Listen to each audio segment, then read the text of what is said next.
Owning a dog is a lot of fun. It's also a big responsibility. This is my dog, Bill.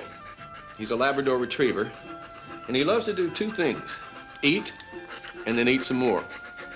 That's the problem with this breed. They tend to get fat. So I have to give him a lot of exercise. His favorite exercise is swimming. He'll even break through the ice to swim in the wintertime. I take Bill to the vet regularly, get all his shots, even a heartworm preventive, because that's pretty bad in this area. But I think to myself, if old Bill ever ran away or got lost, he'd have a hard time making it in the world alone.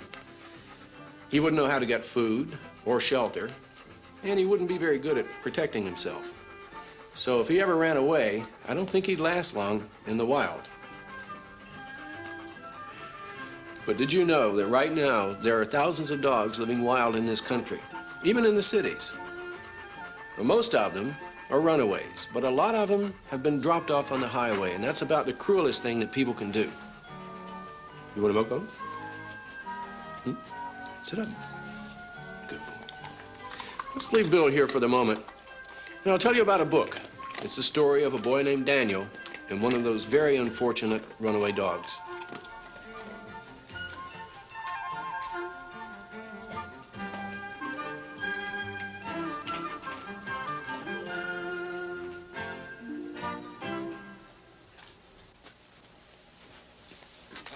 This is the book, The Comeback Dog by Jane Resch Thomas.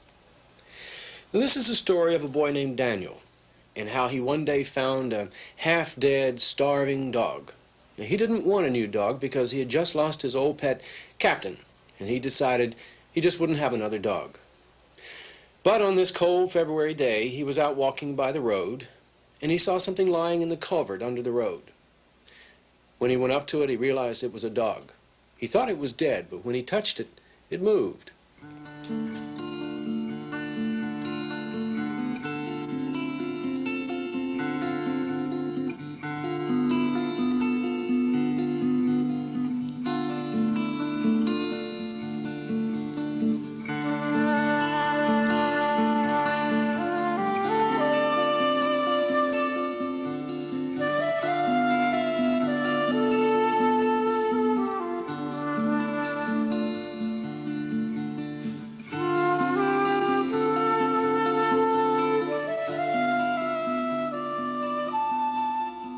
The dog's eyes were open, but dull. Mud clotted its white fur and made the black patches indistinct. It bared its teeth, but it didn't growl, as if moving its lips took all its strength. Light though it was for its size, it was too big and awkward for Daniel to carry. He ran to get his rusty wagon from under the back porch and put a couple of old gunny sacks in the bottom. Powdery earth from the potatoes that had been stored in the bag sifted into the air, but the dog was so dirty and sick that Daniel thought it wouldn't notice a little dust. He ran back to the culvert with the wagon clattering and bouncing behind him. Hurry, hurry, load the bag of bones into the wagon, cushion its head, ease across the ruts the tractor had made yesterday in the sun-softened mud that was now frozen hard again. Hurry past the chicken coop, past the corn crib. Up the concrete ramp they went and into the barn where Pa and Doc stood, shining a light into the mouth of a cow. Though Daniel was panting too hard to speak, the men took in everything at a glance and moved immediately to help. Well, let's get her off this cold steel so as I can look her over. Doc lifted the dog into a manger that was half full of fragrant hay. Now, where'd you find her? Well, in the culvert at the end of the drive. Do you suppose she was hit by a car and crawled in there to get shelter? I don't know, but she's in bad shape, said Doc. He sucked in his front teeth as he always did when he worried. Gently he flexed the dog's joints. He prodded her belly and shone the flashlight in her eyes. He listened to her chest through his stethoscope. All the while, the dog lay still and unresisting. "Well, you got yourself a young female here," said Doc. "She looks sound. Don't think she's been in any accidents, but she's near starved to death. Now, just run your hands along those slats." Daniel felt the dog's ribs. "Now, there's no meat to pad the bone. Doubt she'll make it through the day, Dan." The vet thought for a moment, rubbing his whiskered jaw. "I'm a cowman, of course, and no expert in small animals." "Well, she's a full-grown English setter," said Pa, sizing her up, gauging her quality. "Look at those big paws. Nice, broad muzzle, tall at the shoulder. Rangy, heavy bone dog like this. She'd be a powerful hunter. She could have run all day. What a shame for a fine animal to come to such grief." "You talk as if she's already dead," said Daniel. "Can't we do something for her?" "She's sick to death," said Doc. "We can speed her along. I got some stuff in my bag. One shot will put her out nice and easy. She won't feel a thing but the prick of a needle. It'd be a mercy, Dan." "No!" Daniel shouted. The stanchions creaked as all of the black and white cows swung their heads in unison to stare at him. "I found her," he said in a quieter voice. "I'll take care of her." Doc looked at him over his glasses. Okay, you can try to bring her back. You put her by the stove and try to feed her a spoonful of broth every quarter hour or so. You can try, Daniel, but don't expect any miracles." Daniel took off his parka. With Doc's help, he wrapped it around the big dog and buttoned it. His father picked up the bundle in his arms, cradling it like a baby. The dog's face was white as a skull in the shadow of the hood. Her scraggly, almost hairless tail hung down like an icy rope. "I'll finish up here on my own," said Doc. "You call me tomorrow morning early and tell me how you're doing, Daniel, hear?" The boy nodded. He felt thin and small, shivering there in his shirt sleeves, surrounded by things bigger than himself. The tall, muscular men, the hulking cows, the hugeness of the barn itself. High overhead in the rafters, a pigeon flapped.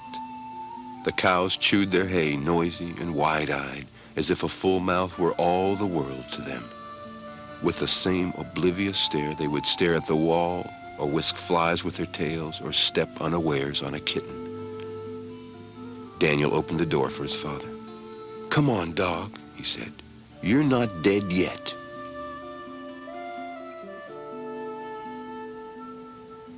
I don't know if you've ever taken in a stray animal before, but I have. And I've learned one thing: it's a pretty risky business. If that animal has been hurt or mistreated, then it's lost its trust in people.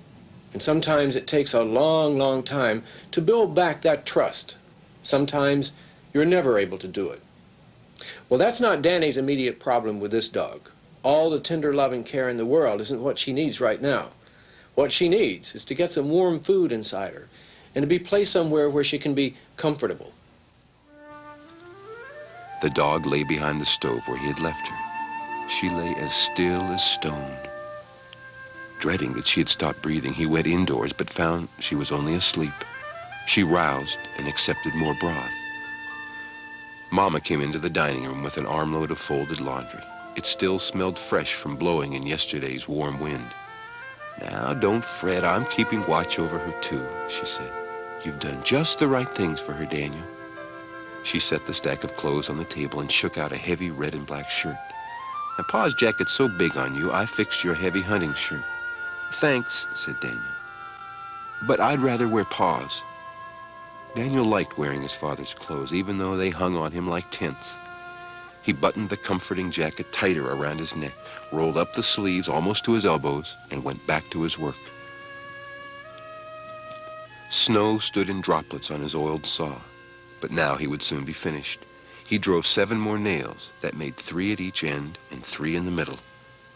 Painting would have to wait for a warmer, drier day. Back to the tool shed he went again to wipe the tools with an oily cloth and hang them in their proper places on the rack. When he tried the step, he found that he had nailed it firm, without a wobble in it. He would feel good every time he stepped on that board. Daniel slept on the couch by the stove that night, while the antique handmade clock ticked time away. He forced himself to awaken when the clock chimed the hours.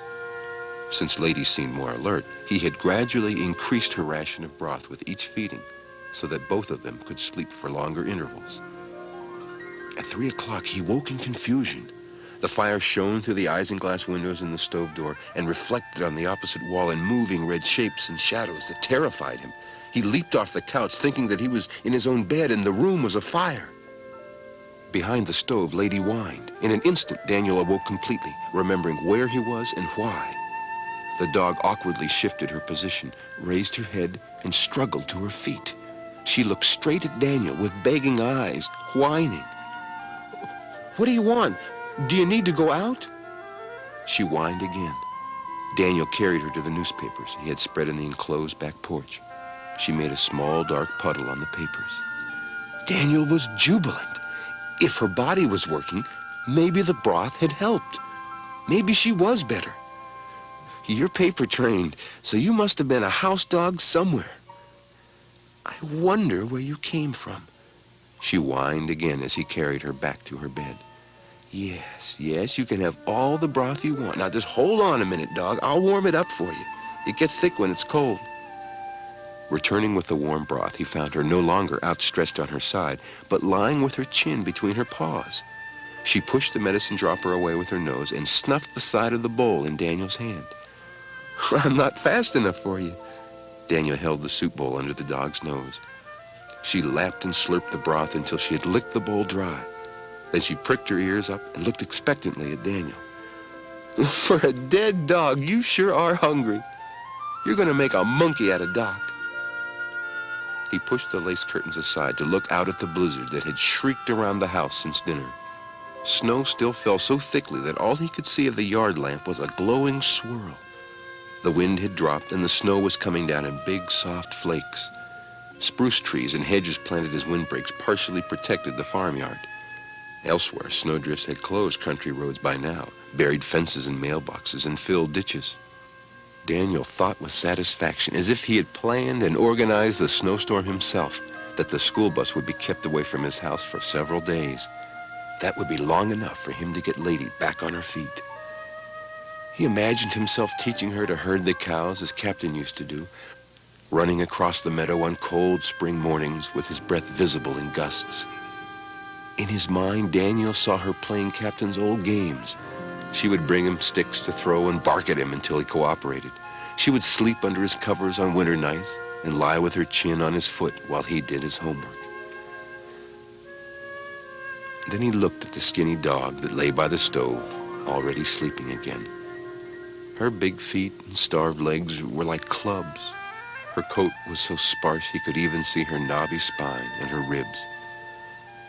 Even as she lives, he thought, she may not stay here. I didn't want a new dog. Maybe she doesn't want a new boy. Maybe she'll go back home where she belongs. Have you ever felt like Danny? Not knowing whether you really want something or not? Well, that's how he feels about this dog at this point. Because you see, he just lost his favorite dog, Captain. And he's not sure he wants another dog to come in and take his place right away. And this dog may sense that. Who knows? She may not want a new master right away. She's been through some very tough times. And I can tell you one thing. It's not going to be easy. For Danny or the dog. But I think you'll like the book, The Comeback Dog by Jane Resch Thomas.